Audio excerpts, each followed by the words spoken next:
Good morning, good evening, whatever time of day it is for you. Welcome to this thing that I do called Thor's Entertainment. I am Thor, and I am starting up part 2 of my playthrough of Mortal Kombat 9.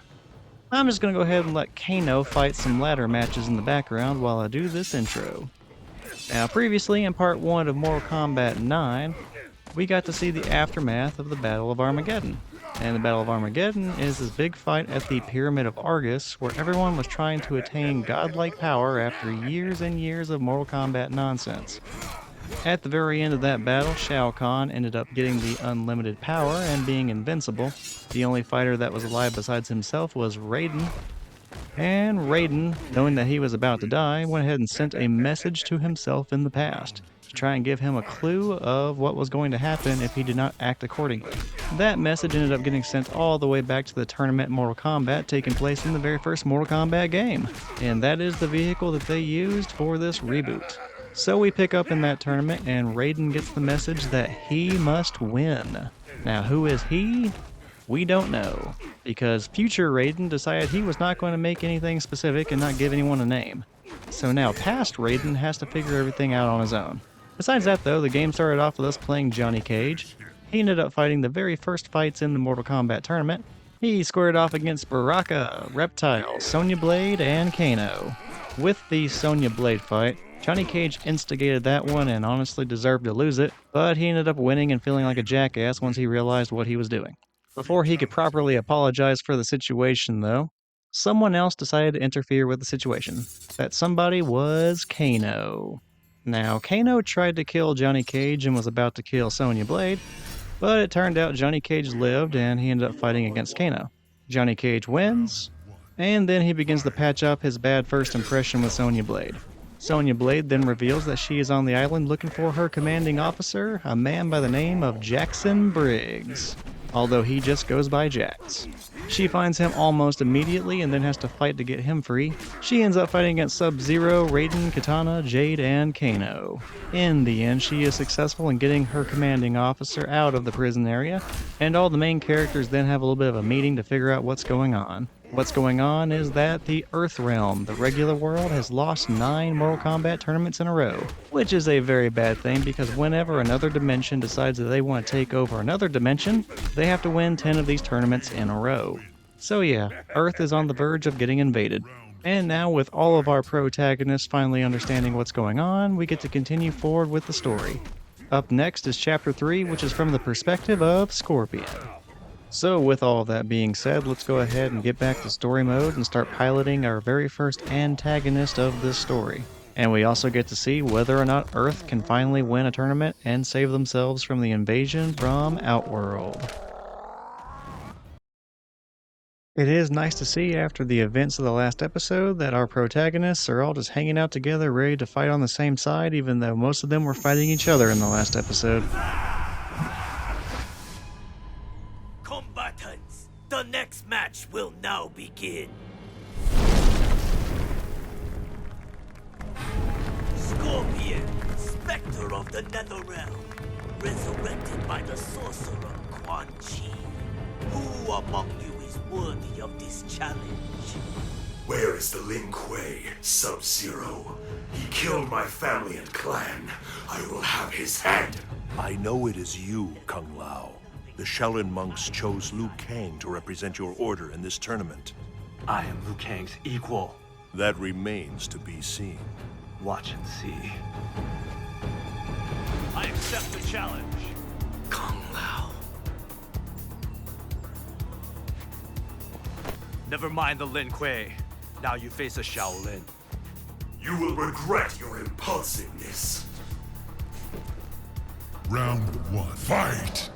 And I guess it is time to be that guy. We just saw Kung Lao in disguise, wearing the same outfits as the guards on the side of the stage. However, couldn't help but notice he was not wearing that hat when he was in disguise. So where exactly was Kung Lao hiding it the entire time? I really need to know. Smuggling something like that into the fight? Well, that's pretty impressive. So you can read from his health bar that this is Kung Lao. This is his first appearance in the game, so let's go ahead and explain who he is. Kung Lao is a monk with the White Lotus Society.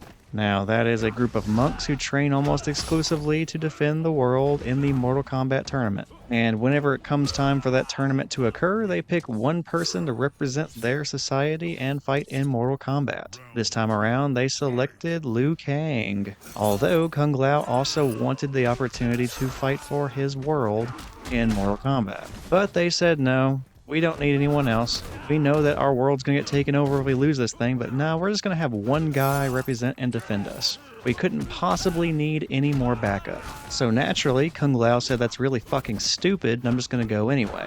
So yeah, I agree with Kung Lao. He really needed to be here for this, however, he is a little bit over anxious to get into a fight and jumped into one he should not have. Because after all, we're controlling Scorpion, which means Scorpion is going to win. And since Scorpion is fighting for Outworld in this tournament, that means he is going to end up eliminating a really crucial member of the Earthrealm defense. Scorpion wins. You are not yet a warrior. Kung Lao! Listen, when your elders speak, you could not win this fight. I have defeated the challenger, Shang Tsung. I demand Sub-Zero.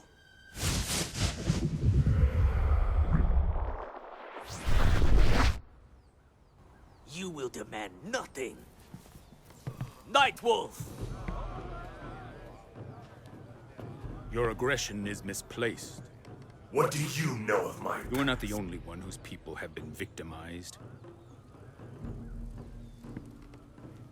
But I have found new purpose in serving the spirits.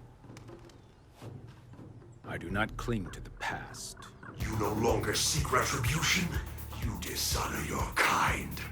I will honor the memory of my fallen. Round 1.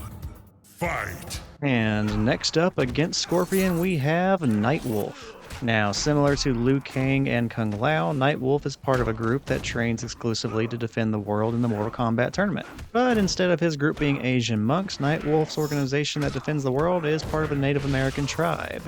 I actually don't know too much about Nightwolf since his appearances in Mortal Kombat have been somewhat limited up to this point. He was in Mortal Kombat 3, and then I don't think he showed up again until Mortal Kombat Deception and then Mortal Kombat Armageddon.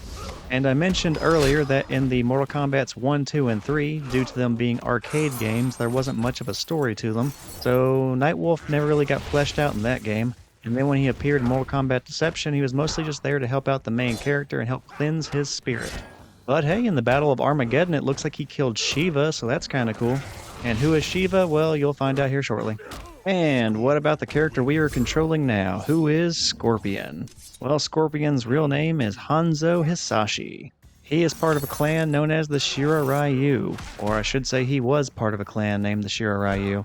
The reason for the past tense there is because Sub-Zero, along with the other Lin Kuei members, ended up massacring the Shirai Ryu and killed off all of them. And it was not just his clan because Scorpion himself was killed in that battle. But dying was not enough to keep this man from fighting on. That is because the sorcerer Quan Chi sought him out in the Netherrealm. After finding him, he chose to resurrect Hanzohasashi as Scorpion, a hellspawn with control over fire. His one stipulation for the resurrection was that Scorpion would participate in the Mortal Kombat tournament on the side of Outworld. The spirits have forsaken you, Shaman. An impressive start. You waste my time, sorcerer. Restraint, Scorpion. You will fight Sub-Zero soon enough.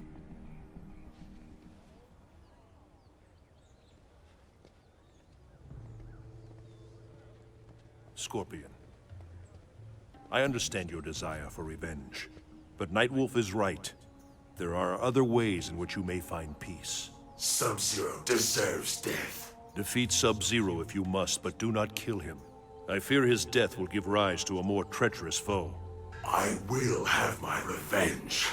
Spare Sub-Zero's life, and I will request that the Elder Gods return the Shirai Ryu to the realm of mortals. Hold on a minute. You mean to tell me that was an option the entire time? Like in the old timeline, he could have brought back his family and clan at any moment. Why are we just now hearing about this? I feel like a lot of bloodshed and killing could have been prevented had he just moved forward with this information a long time ago. I said it in the last episode, and I'll say it again. Raiden is bad at his job. I understand there are benefits to the Grandmaster's plan, but his plan goes against Lin Kuei principles. We are Lin Kuei, Cyrax. We will obey the Grandmaster's commands. It means giving up our free will, our souls. It will turn us into... Scorpion. Your inferior clan is dead. Soon you will join them. My clan may walk the earth once more. A challenge! Scorpion versus Cyrax and Sector. Your obsession with Sub-Zero ends here. Round one. Fight! So, like they were saying very openly, Cyrax and Sector are both members of the Lin Kuei, and Cyrax has some concerns about something that the Lin Kuei are planning that are, well, it's vague, but he is concerned about losing his soul doing it, so, yeah, more on that later. For now, though, let's focus on the fight at hand. It is good to see Scorpion get to fight against Sector and Cyrax. Since they are both Lin Kuei members, it is cool for the fallen Shiroryu to get to fight against some of the members of the clan that killed his clan. So yeah, this is a pretty good fight in that regard. The one thing that is not making a whole lot of sense to me, though, is that they are all on the Outworld side. Like, the Lin Kuei have already sided with Outworld. And Scorpion is fighting on behalf of Outworld due to Quan Chi. So why are they fighting each other? Oh well, who cares? At least Scorpion gets a little bit of revenge in this fight. Anyway, back to what I was saying before. Quan Chi resurrected Scorpion so that he could fight in the Mortal Kombat tournament on the side of Outworld. And Scorpion agrees to this. He agrees not only because it allows him to come back to life as a Spectre, but it also allows him the opportunity to get revenge against Sub-Zero. And Quan Chi promises if he participates in the tournament, he will get to fight against Sub-Zero. In exchange for his participation, he would get his revenge against Sub-Zero, who was also participating in the tournament. Although they are fighting for the same side, so it's kind of questionable why exactly they set it up this way. I guess it really doesn't matter if they end up killing each other as long as Outworld wins first. And I said in the previous episode, it does not really make sense that Sub-Zero is on the side of Outworld, because in the end, if they end up winning, he's not going to have an Earth to go back home to. I think it makes more sense that Scorpion is on the side of Outworld, because even if they win and take over the world, that's fine for Scorpion because he doesn't have a home to go back to anymore anyway. All that matters for him is revenge. So in his eyes, fuck the world, I'm going to kill the guy that killed my family.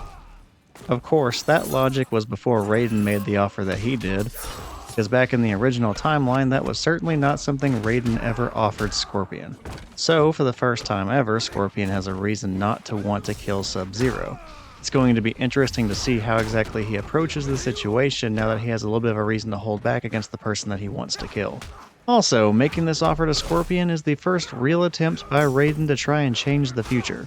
Since he has received that message from his future self, his attempts to change the future have been very limited. It has mostly been him just trying to interpret the message. So it will be interesting to see what he manages to change. So yeah, it makes perfect sense that Scorpion hates Sub-Zero and hates the Lin Kuei because, they killed everyone he ever loved. But why exactly does the Lin Kuei hate the Shiroryu? Well, if I remember my Mortal Kombat lore, once upon a time, the founding member of the Shiroryu was a defective member of the Lin Kuei. So he abandoned the Lin Kuei and then left to go start his own clan, which ended up being the Shiroryu. And I guess after that happened, the Lin Kuei were not too thrilled about it and ended up hating that clan for, well, all of their existence until they wiped them off the face of the earth. I'm sure there are way more nuances to that conversation, but that's how I remember it. And rather than just being a random member of the Shiroryu, Scorpion was actually their Grand Master. So I'm sure that makes the loss sting just a little bit more because at the end of the day, as the Grand Master, he was the one in charge. He was the one that was there to prepare them for these situations. And ultimately, with all of them dying, he is the one that let them down. At least in his eyes. So not only does it suck that he lost everyone he cared about, he also kind of considers it his own fault. But yeah, this revenge story ended up being one of the more interesting storylines from the original timeline. I would honestly consider it more interesting than the main plot of Mortal Kombat, following Liu Kang, Sonya Blade, and Johnny Cage. And I guess other people seem to agree with that logic because a lot of the recent movies have focused more on Scorpion and Sub-Zero than they have the main trio. Which is fine by me. After all, Scorpion and Sub-Zero are the most recognizable characters in Mortal Kombat, and there's a reason for that.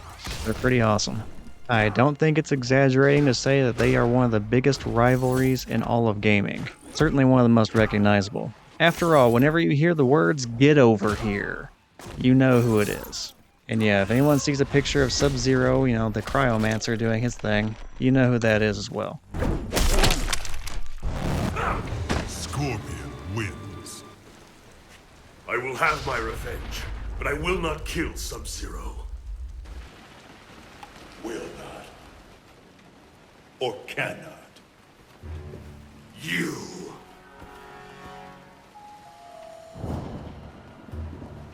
The Shirai Ryu are dead. You will suffer as they did. To hell with your clan. No, to hell with you!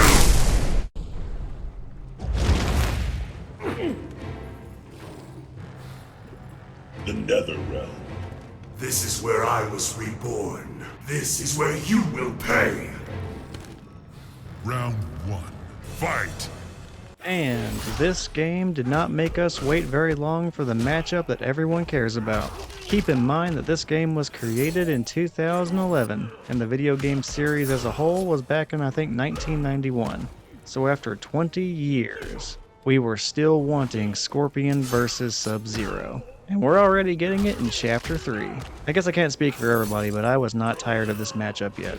It is still very iconic to me, and I was very happy to see it happening in Mortal Kombat 9 back in the day. And I also thought about what I said earlier. I mentioned that it was confusing that they would allow Scorpion and Sub-Zero to fight each other, considering they are both on Outworld's side.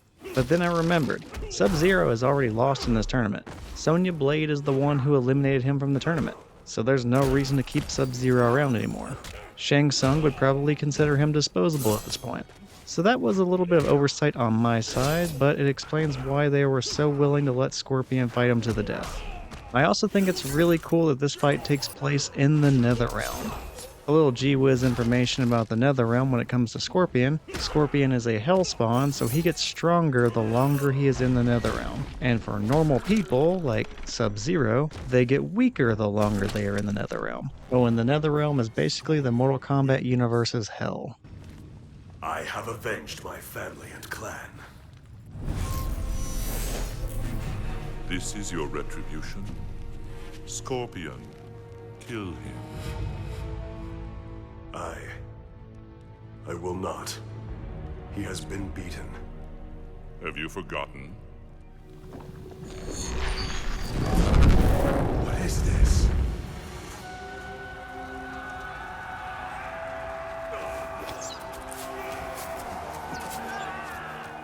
No.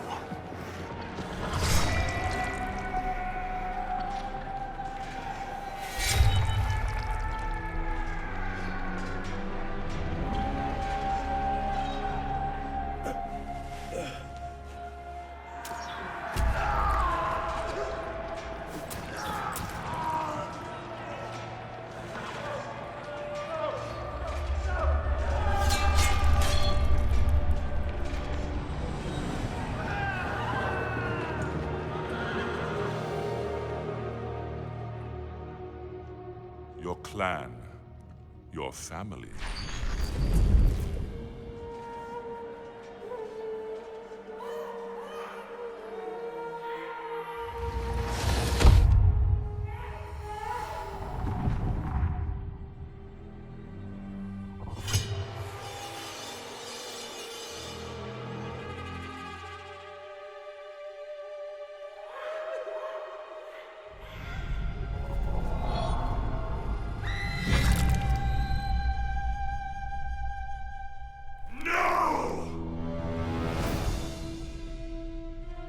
That is not me.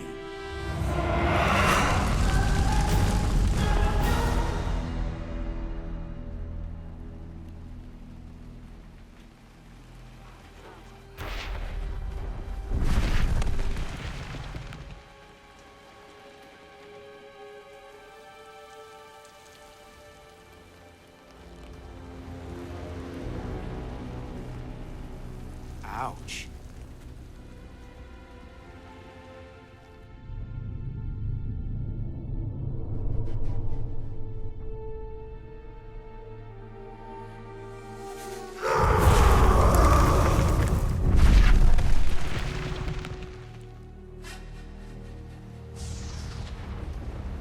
despite my efforts, my vision has come to pass. An unfortunate end. He once defended Earthrealm from the Netherrealm armies of Shinnok and Quan Chi. Scorpion will pay for this. Sub-Zero's fate is his own doing. His own doing? The Lin Kuei have a history of making ruinous choices. Such as the Cyber Initiative.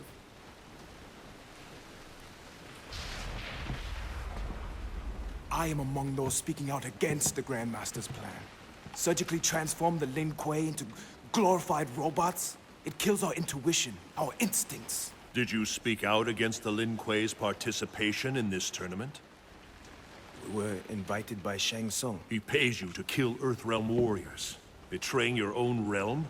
I expect better, even from an assassin. My loyalty is to the Grandmaster. Victory for Shang Tsung means the end of Earthrealm. And the Lin Kuei. Alright, it was fun while it lasted, but now it is time to change characters, and our next character is Cyrax of the Lin Kuei. Now, Raiden already explained it for us a little bit, but the Lin Kuei are in the process of doing something called the Cyber Initiative. And the Cyber Initiative is when they take the assassins of the Lin Kuei and then convert them into cyborgs. So they intend to have killer assassin ninja robots. What are you doing? I am not here to fight you. I'm assigned to kill Johnny Cage. Shang Tsung no longer has need of you. What do you mean? He is terminating your agreement. And you. Round 1. Fight! And I have to admit, saying killer assassin ninja robots out loud, it's really hard not to smile whenever you say that. But as you can tell, Cyrax is not smiling whenever it comes to the Cyber Initiative. He is not a fan of the idea of becoming a robot, which I cannot help but think is probably because of his name. I mean, come on, who names their kid Cyrax? I mean, sure, it's probably a code name, but who would name their kid Cyrax unless they wanted them to somehow, someday become a robot? Like, there's no way that is a coincidence. That is wishful thinking from whatever parent came up with it. Like, they could have named him anything at all in the world. But they were like, nope, our little boy is going to be a machine one day. Also, you're probably going to hear me say the word cyborg and robot interchangeably throughout this entire video. I understand they are not the same thing, but I just don't really want to get stuck saying cyborg like 90 times. So even though they are not the same thing, I'm going to use them like they're the same thing. Oh, and by the way, this is Shiva.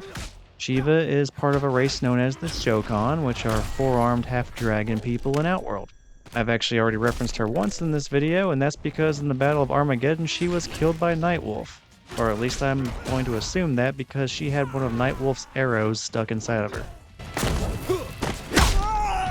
Cyrax wins. I need to have a talk with your master. This fight is not over!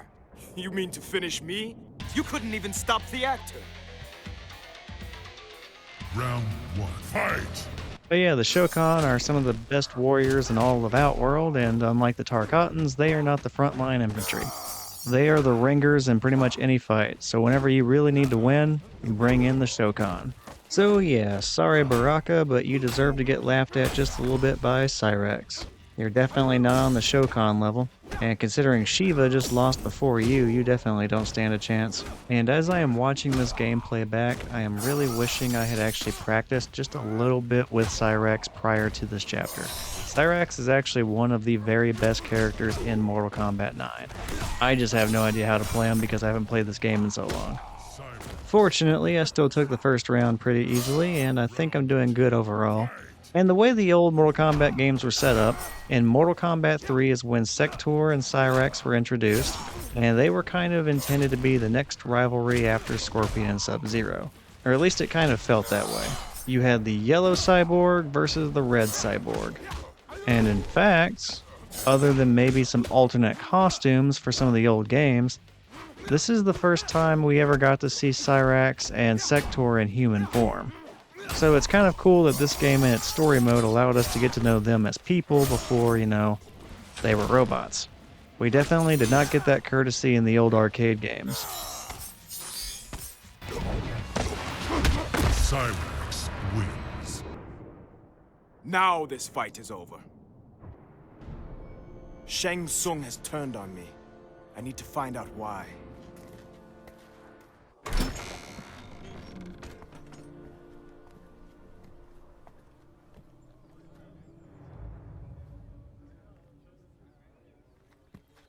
Sector, we need to talk. Our host tried to have me killed. You were speaking with the Thunder God. Your indiscretion has jeopardized my plan. Cyrax is Lin Kuei. He will complete his task. We shall see. The next match will be Cyrax versus Johnny Cage. What, me? All right then. Not everyone gets to rumble with a celebrity. Ready for your beatdown, sunshine? Here it comes! Round 1. Fight! I cannot help but think to myself that this match probably should not count towards the tournament. After all, Cyrax and Sector have already lost matches in this game. Both of them lost to Scorpion just last chapter. So wouldn't they be eliminated from the tournament? I don't know, maybe because they're both on the Outworld side, they didn't count whenever they lost to Scorpion, who's also on the Outworld side. But then why have the fight at all? I don't know, it doesn't make any sense. I mean, maybe this is the loser's bracket? Like in some tournaments, whenever you lose, you go into a loser's bracket, and then the winner of the loser's bracket gets to join the winner's bracket one more time for a final shot at winning the tournament. It's a stretch, but I guess that could be the case. But that would also imply that Johnny Cage has already lost at some point, and if that's the case, who the hell beat Johnny? Perhaps I'm trying too hard to make sense out of this tournament. After all, this is a magical world where sorcerers can throw fireballs that take helicopters out of the sky. Four-armed people and people with swords in their arms can ambush you. People can be turned into cyborgs. Oh, and there are lizard people walking around going invisible. And all of this is taking place during a tournament designed for interdimensional invasions. Yeah, I need to stop overanalyzing this one, don't I? Finish him!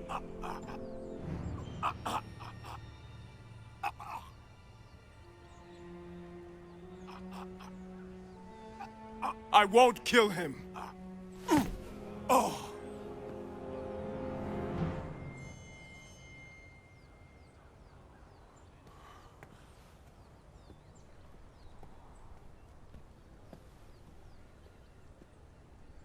You were commanded to kill Johnny Cage. You disobeyed. I eliminated him from the tournament. He didn't need to die.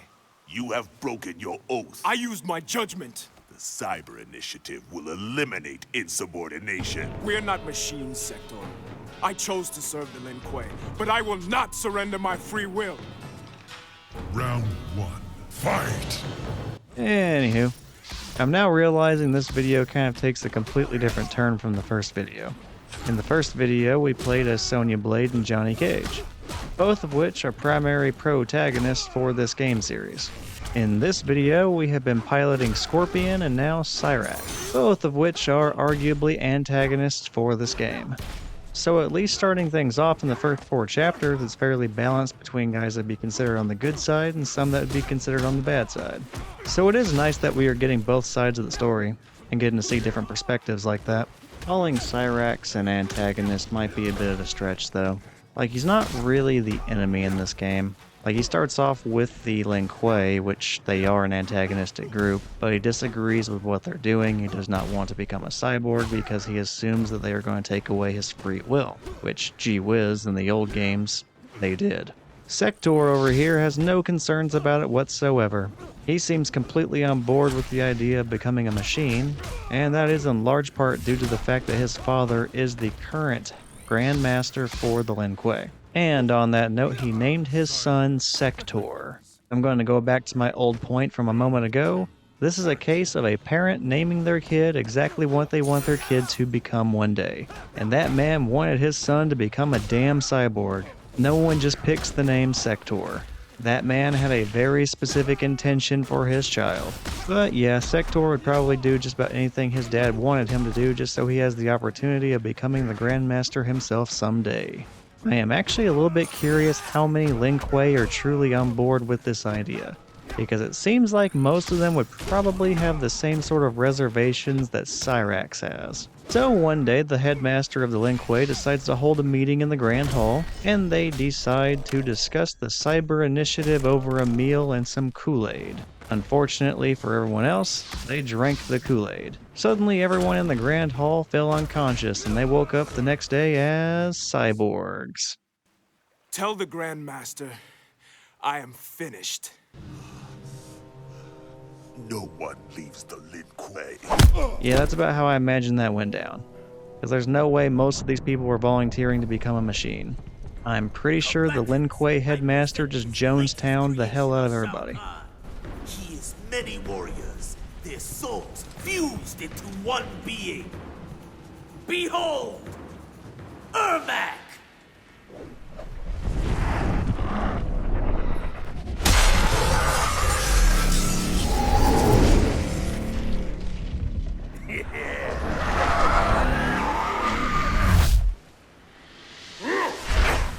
Be wary, Liukang. He is unlike anything you have fought before. Liu Kang, you are the sole Earthrealm warrior to progress to this final stage of the tournament. I am ready. We are many. You are one. We will destroy you. Round 1. Fight! So if I talked over his introduction, I do apologize, but this is Ermac. Ermac is a creation of Shang Tsung that was sewn together using the souls of hundreds if not thousands of people, and they're all fused together in one body. As a result, this unique science experiment, this Frankenstein's monster of sorts, he has the ability of telekinesis. So he can move things around with his mind, and he tends to use that as a weapon in battle. And facing off against Ermac in this chapter is going to be Liukang. We're going to be taking control over him. As Shang Tsung said, he is the very last remaining non-eliminated Earthrealm fighter. So I guess that means he is going to be our very last hope, the only chance for survival of the human race. Dun dun dun. So let's try not to screw this up too much. And gee whiz about Ermac, I don't think he has free will, at least not at this point in the story. I think his free will is completely suppressed by Shang Tsung, so he has to follow the orders of him. So yeah, I don't think he has very much of a personality in this game. Granted, he does not have much of a personality in other games either, but he is at least kind of thinking for himself, or themself, I guess. And there does seem to be one singular individual speaking for the Ermac body in the future, although I'm sure there's still something of a committee going on inside with all the souls. Just a collective, all those opposed, raise your hand. Earthrealm will not fall into your master's hands. That has to be a gigantic letdown for all of the Outworld team. After all, Shang Tsung was hyping up Ermac super hard at the beginning of that fight, and then what does he do? He completely drops the ball. He is a greater threat than anticipated. I will ensure he does not reach the final challenge. In his first fight ever, he ends up taking the L from Liukang. All that promotional effort for nothing. Oh well though, let's go ahead and see if Katana can do any better. After all, there's only one guy left on the Earthrealm side, surely he can't beat everyone remaining for Outworld. That would just be ridiculous. Remember Bo' Rai Cho's teachings. For my vision to be realized, you must not let emotion overpower you. Your visions, what causes them? My future self sent them to me, perhaps to ensure some outcome. Or to prevent one. He must win. He must win. Those are my last words before I die. I believe it is you who must win. This amulet was forged by the Elder Gods. It cracked here in the present after my first vision. If we choose wisely, the future will be secured and the cracks healed. I trust you will make the right decisions. We must trust in the Elder Gods, Liukang.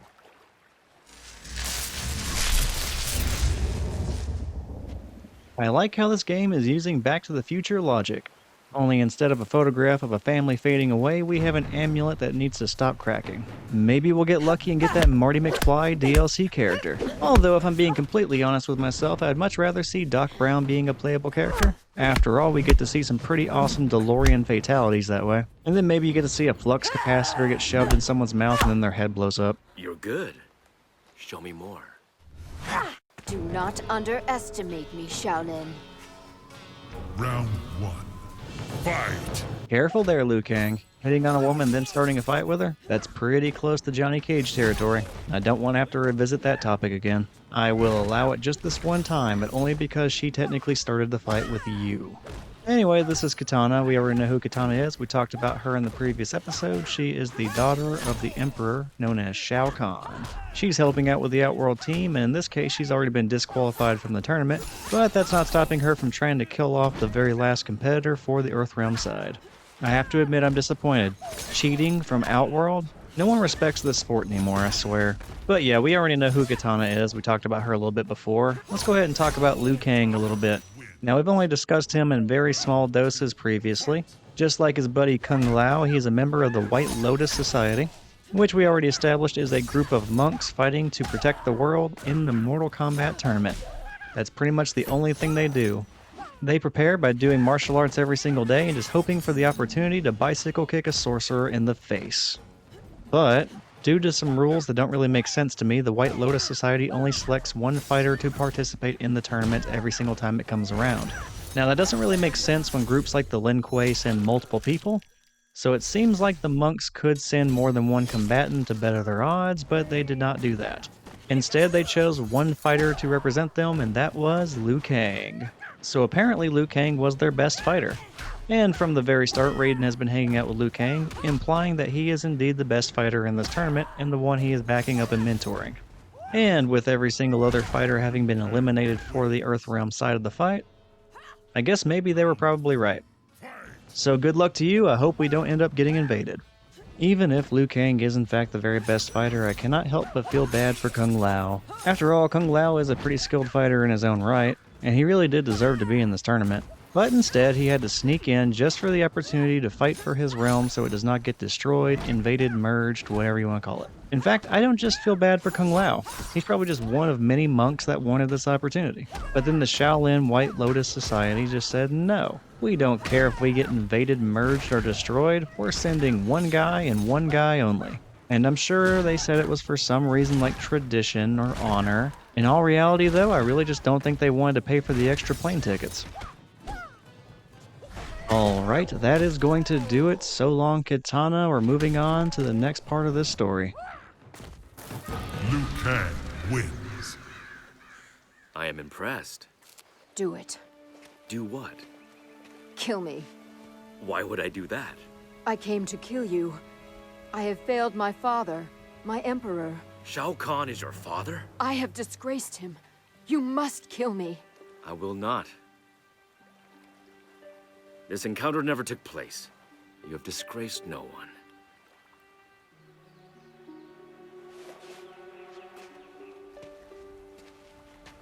I hope we meet again, under different circumstances.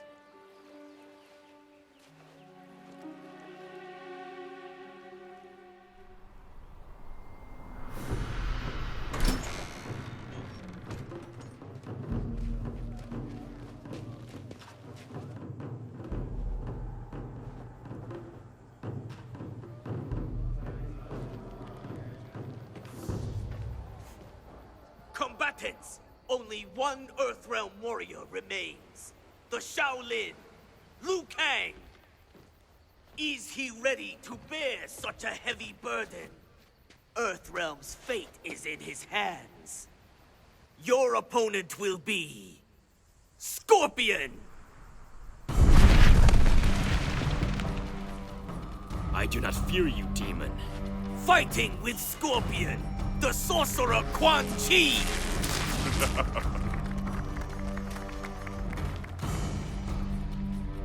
You have already lost.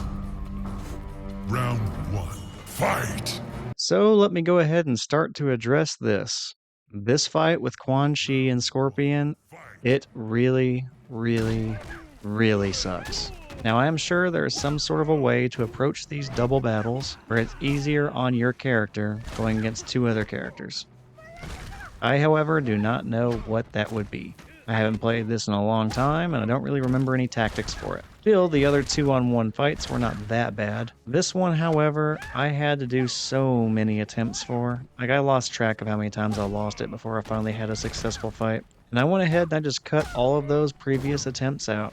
Now, I'm not opposed to showing when I lose, but I am trying to keep these videos under an hour, and there was just no way I was going to be able to fit all of that into this video and still keep it within that time frame. So I'm going to go ahead and cut all of those out so we can just get to the winning match. But I'm definitely not trying to hide that I lost. I lost a bunch of times in this one. And it really sucked because I was close on quite a few of those attempts. I would finally beat up one of them and knock them out of the fight, only to have the other person about one hit away from losing, and then they finish me off and I have to do the whole thing over again. But yeah, these 2-on-1 fights really suck. They feel really cheap. And I'm pretty sure this isn't even the hardest one in this game, so I might be struggling quite a bit in the future. We shall see. You know what is kind of crazy though? And I didn't realize this whenever I was playing through the game, but in hindsight, with Liukang down to basically the final 4 people for Outworld, Scorpion was really close to winning this tournament. Like, making it to the final 5 combatants is really impressive. This man was killing it, so I think we all need to really stop and appreciate the kind of work that Quan Chi put into this. After all, he's the one that found Scorpion. This man is exceptional when it comes to scouting talent. I guess he's just really lucky he just happened to stumble upon Scorpion in the afterlife. I mean, what were the odds, really? Just running into a potentially Mortal Kombat winning combatant in the Mortal Kombat version of hell. It's honestly pretty unbelievable. I think this 2-on-1 fight is the very first time that we face off against Quan Chi in this game. So I should probably go ahead and explain what his deal is. Now, Quan Chi is a sorcerer, kind of like Shang Tsung, except he is from the Nether Realm. You know, Mortal Kombat hell. He just happens to be supporting the Outworld side of this conflict, even though he has nothing to actually do with Outworld. And Quan Chi represents the ruler of the Netherrealm. That person's name is Shinnok. Now, Shinnok is an elder god, which we discussed in small details earlier. There are normal gods like Raiden, and then there are the elder gods above him that actually rule everything. Now, Shinnok is kind of the exiled elder god. He was cast out, and now he's stuck ruling the Netherrealm, which is why he, at his level, is stuck doing something similar to what Shao Khan is doing for Outworld and what Raiden is doing for Earthrealm. So in theory, it would be beneath him, but well, he was an asshole, so now he's doing that for the Netherrealm. And Quan Chi is his delegate who is doing all of this stuff on his behalf. Now, it has not been explained to this point why exactly Quan Chi is supporting Outworld, but it is safe to assume that he has something to gain by doing this. And by he, I mean him and Shinnok. As I said, I do not fear you. I pity you. So stay tuned. I guess we'll see what happens with them later on. You have done well, but the tournament is not yet over. Goro. What's a Goro? Liu Kang. It has been years since an Earthrealm warrior has progressed this far. But the reigning champion is far beyond your ability. To the lair with you!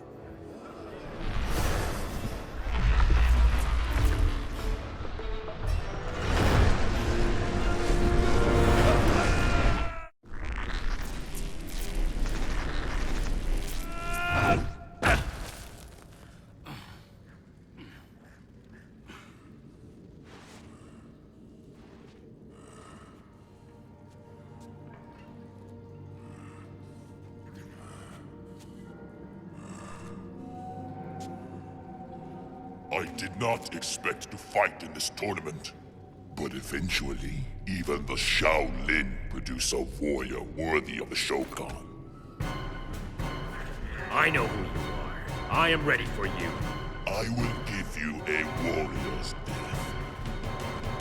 Round 1. Fight! Well, good to know that Shang Tsung apparently can also summon toilet flushing portals beneath our feet. So we got flushed and sucked down that thing. And it looks like we're back in the jail area where we freed Jax earlier in the game. Which I'm fine with that, but I cannot help but feel bad for the season ticket holders for Mortal Kombat. They were in the audience the entire time, ready to see this fight against the reigning champion and the #1 contender in the world. And instead of getting to watch that, this fight is being held in the prison with no one there to watch it. That is some bullshit. Like, I'm not really sure what the return policy is for Mortal Kombat, but everyone in that audience should be looking for a refund right now. And now I cannot help but wonder what the complaint department would be like for Mortal Kombat. Considering how much he loses in this game, I have to imagine it's being run by Reptile. I mean, he's not really good at anything else in this game, so you may as well give him that to do. Anyway, enough about the audience getting ripped off. We are fighting the champion of Mortal Kombat. That champion is Goro. Now, Goro, like Shiva before him, is a Shao Khan, one of the four-armed half-dragon people of the Outworld universe. They are considered the best warrior race in Outworld, so they're leaned upon pretty heavily by the Empire. And even though Outworld is now on the verge of taking over Earth, having won 9 tournaments in a row, at one point in time they really weren't doing that well. So Shang Tsung, realizing he was sucking at his job and not winning enough tournaments, well, he went out and got himself a ringer. He needed someone that was going to win the tournament for him regardless of whether or not the rest of the talent showed up, and he found the person he needed in Prince Goro. Prince specifically because he is the son of the ruler of the Shao Khan. Now, this might seem like a case of nepotism, you know, the king getting his son a good job, but Goro is actually a fantastic warrior. And being the champion of Mortal Kombat, he is pretty much the only reason Outworld has won 9 straight tournaments. So he has been the biggest obstacle for Earth every single time. Oh, and the Shao Khan can live like thousands of years, so that's why he's been alive long enough to fight in multiple Mortal Kombat tournaments. It seems the Shaolin trained a warrior greater than a Shao Khan. So yeah, that's Prince Goro's deal. He is royalty to the Shao Khan, the champion of Mortal Kombat, and a pretty intimidating pain in the ass for anyone who has ever had to fight him in either the original game or this game. Oh, and I think he was also a sub-boss in Mortal Kombat 4 as well. In fact, I think he was harder than the actual boss. So yeah, Goro is usually not much of a pushover. But even though he may have been a tough fight, Liu Kang was victorious. He has defeated the 9-time champion, Goro. And that just leaves one more challenge for Liu Kang to overcome. It is time to go fight the original boss of Mortal Kombat. We're going to be facing off against the sorcerer Shang Tsung. Shang Tsung, only one fight remains. Face me in Mortal Kombat. So be it. Round 1. Fight! Similar to Goro, in the original Mortal Kombat game, Shang Tsung was not exactly what we would consider an easy fight. In fact, he had many different fireball attacks that were also really cheap as hell, and I don't even think they were blockable. And I think they could kill you in 3 hits. Like, it was far from impossible because, I mean, there were certain things that you could exploit in that fight, but it wasn't exactly easy either. Now, besides just old man Shang Tsung shooting fireballs at you, he also had the gimmick of being able to turn into any other fighter from the roster, to include turning into Goro. And that made him pretty challenging as well, because that effectively means that you could potentially be finding yourself in a situation where you have to fight Goro multiple times. Now, whenever Shang Tsung turns into another character, it's not permanent, so it's not like you're fighting him the entire match or anything. But that's still more Goro than I want to deal with. Here in Mortal Kombat 9, the fireballs are toned down quite a bit, and he does still kind of have that ability to transform into other characters.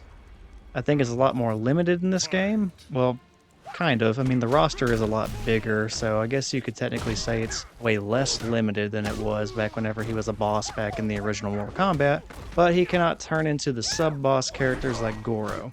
At least I don't think he can. So yeah, Shang Tsung. He was not a very fun boss fight back in the day. He's a lot easier now, but not entirely easy. After all, he's not really in boss status anymore. He's kind of just another playable character. In spite of that though, he is still taking me to round 3 and making me really work for this victory, so good for him. He may have gotten demoted, but he's not going down without a fight.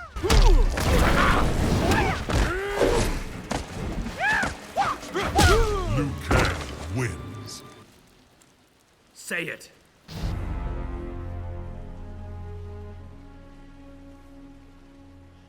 I concede. Yeah! Well done, my friend.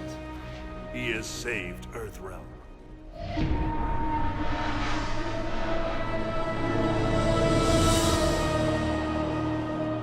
That was awesome, Lieutenant. Congratulations, MVP, baby.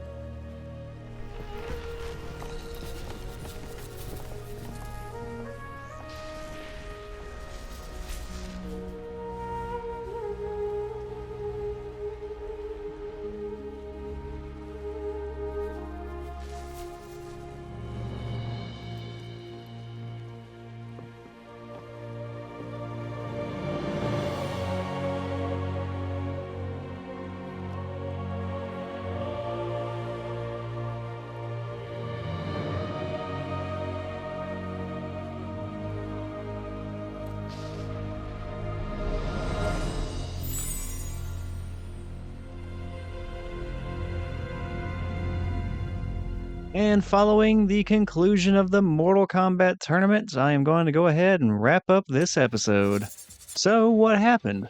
Well, we got to see Raiden actually attempting to change the future. This started with him trying to convince Scorpion not to kill Sub-Zero, as his visions implied that Sub-Zero's death would be the event that leads to a new threat rising. And despite a strong offer from Raiden to help resurrect his clan, Quan Chi steps in and arrives just as Scorpion defeats Sub-Zero. Quan Chi then shows Scorpion visions. The visions are of the day that Sub-Zero and the Lin Kuei invaded, and more specifically they are visions of Sub-Zero killing Scorpion's wife and child. This vision enrages Scorpion to the point that he cannot honor the bargain that Raiden gave him, and he murders his family's killer once and for all. With the death of Sub-Zero, history remains the same there. But Raiden tries to convince Cyrax not to side with the Lin Kuei as well. The Lin Kuei are planning their cyber initiative and their betrayal of Earthrealm after all, so trying to convince him not to side with the Lin Kuei would be very important to try and stop major events from happening in the future. This conversation with Cyrax trying to convince him not to side with the Lin Kuei anymore actually works. Cyrax becomes defiant of his Lin Kuei brethren, and he is determined to abandon his clan instead of becoming a cyborg for the Cyber Initiative. So this time, Raiden actually managed to talk someone into going off of their path just a little bit. Then lastly are the events with Liu Kang. Raiden believes his visions are implying that Liu Kang absolutely must win the tournament. And as it turns out, Liu Kang is the very last eligible participant from Earthrealm in the Mortal Kombat tournament. Liu Kang believes in Raiden's visions and that he must save the future by winning the tournament, so he goes all out in his chapter.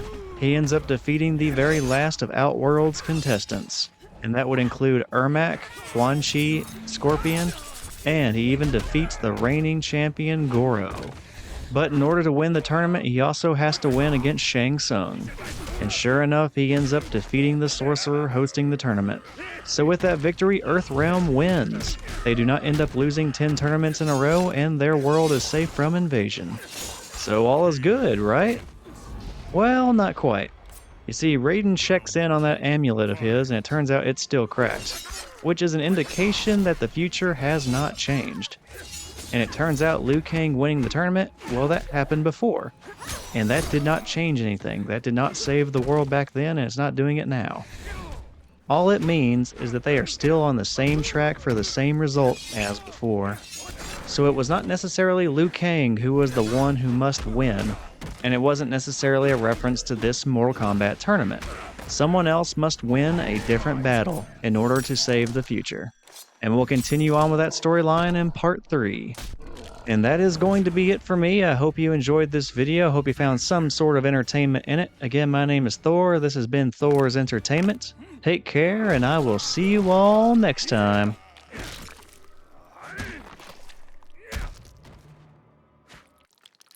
Kano wins. Fatality.